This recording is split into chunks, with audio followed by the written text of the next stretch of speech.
Hello everyone, my name is James and welcome to this Hope story. I think you all agree with me that lockdown has just been sucky. It's not been nice, it's been quite challenging.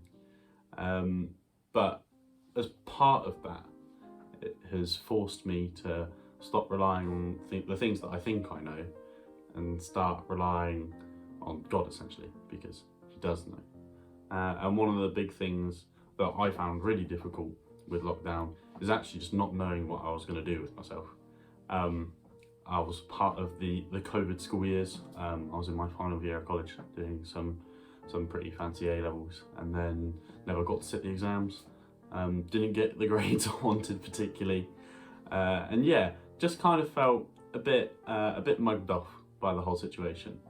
But I think through that, my sort of journey with God has been learning to trust Him a lot more, because basically there's nothing I can do about it apart from pray and listen and try and understand. And recently my grandma reminded me of a verse, which is Jeremiah 29:11, which reads, "For I know the plans I have for you, declares the Lord, plans to prosper you and not to harm you, plans to give you hope and a future." And I think that that verse has essentially just been my life over the past however long it's been, since March 2019, 2020, I don't know, March sometime, ages and ages ago.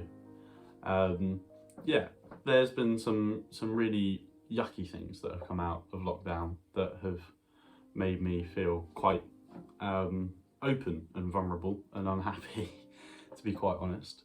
But because of that, I've had to rely on God a lot more and give it to Him. And looking back at that whole situation, or situations really, I can see how that verse of Jeremiah 29:11 really rings true, that God has plans to give me hope and a future, and not to kind of shun me and put me in the bin essentially.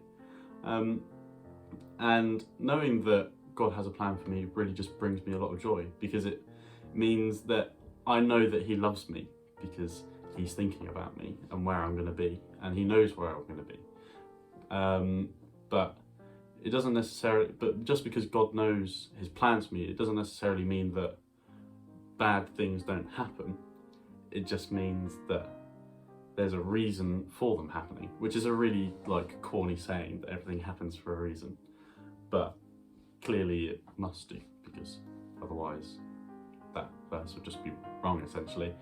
But yeah, God doesn't necessarily take away the bad things just because He has a plan to give me hope and a future, but it does mean that He's there with me, and that knowledge and understanding comforts me and brings me joy and brings me hope, which is why that is the end of my hope story.